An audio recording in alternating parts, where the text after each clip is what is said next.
Okay, watch list next week for what is it, July 22nd tomorrow. Zap, start off here with that failed fall through momentum idea off the 1350s. It was either going to break up or down, and was waiting for it to pick a direction. And once it broke under there, had some failed fall through momentum, bear flag, sub VWAP, and a nice quiet fader. At this point, these higher lows have broke. So I'd expect pops to start to fail for a possible quiet unwinder. Volumes just kind of disappeared. Let me see here. NAAS was the other idea there for the gap up parabolic. We got a fairly decent gap here in pre-market. It was a bit choppy off the open, where you got this big stuff candle towards pre-market highs. It started looking weak, and it had another agenda where it wanted to blow everybody out through high a day and pre-market high stops, and then that ended up being the high a day for the rest of the day.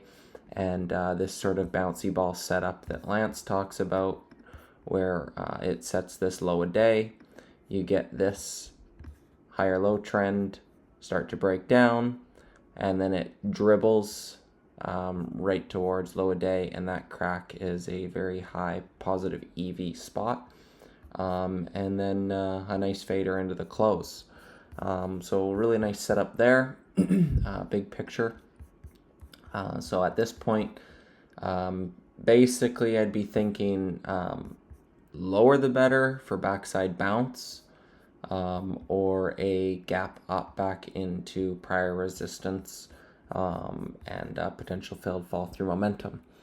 SERV, again, same thing I always go over for my style is I'm not looking to play these super high, what do you call them, shiny object names. So this thing goes from the 2s up to the 9s. Very big move, but nothing I'm really looking to predict for tomorrow. Not really my style to be in and out. I prefer to get in there, pick a direction, pick a bias, set a stop, and let it work. So we'll let this one set up more of a daily structure if it wants to consolidate or fade off, and then look for a daily chart pattern to set up there. PSNL, nice multi-day runner here from the 1s up to the 4s. If you look at this volume here, clearly most of it was exhausting here into the $4 range.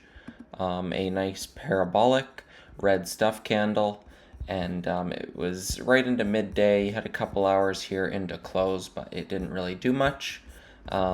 Each day, the opening range has been set off the open, so I'd be looking for maybe a slight push towards $4, and maybe a failed fall through momentum setup for a fade.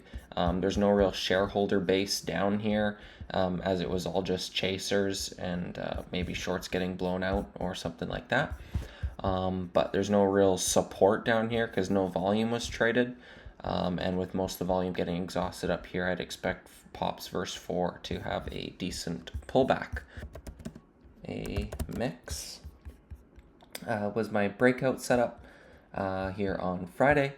I had mentioned it for this sort of wedge break if it started building over the 150s, and had a great move where you get this low a day set in the morning. And what I really liked was this hard crack through the breakout level. Anybody who was buying it stopped them all out, like scared everybody out. But this was still dips versus that 150 key level I identified. So I was able to join the trend off open, sold here into the 170s. And then because of my sells, I was able to re-add around the core and react into this flush. And I was buying and selling along the way. I had bought some, which now looks like backside. I think it was some here and some here.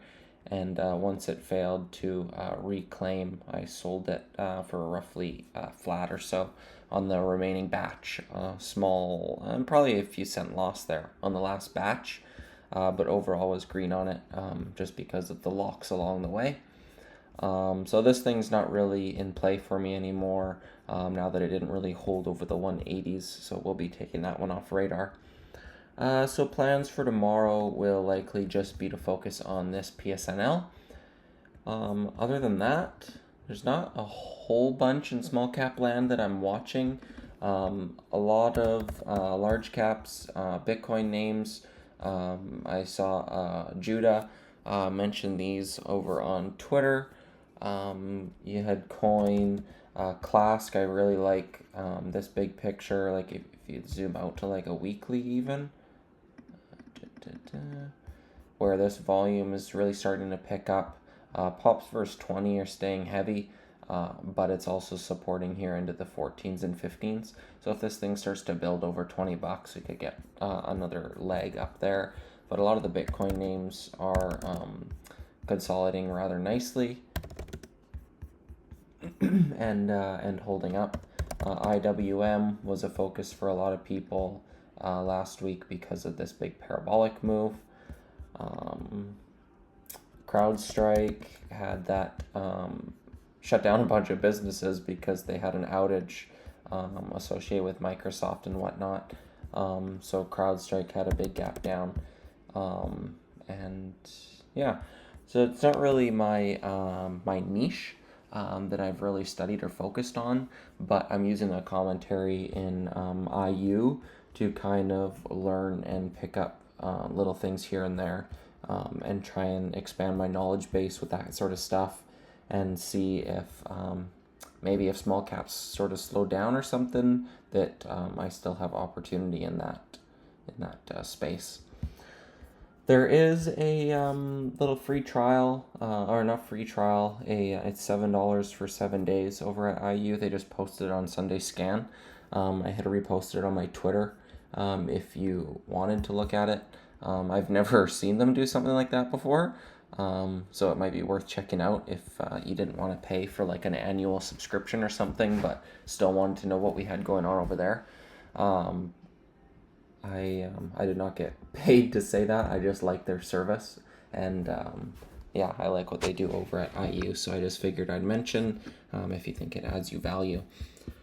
But I think that's about it. Short kind of watch list here. We'll be focusing basically on this name tomorrow, and yeah, I'll probably have some more comments and pre-market over in the room. I will see you tomorrow.